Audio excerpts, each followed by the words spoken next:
Breakfast. The most satisfying meal of the day. Hope you're hungry. Why?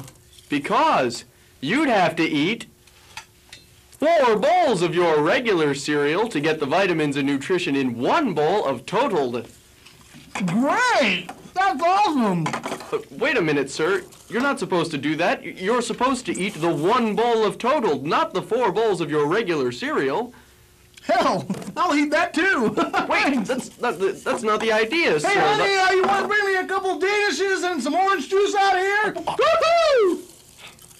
Well, under normal circumstances, most people wouldn't eat the 4 bowls of their regular cereal.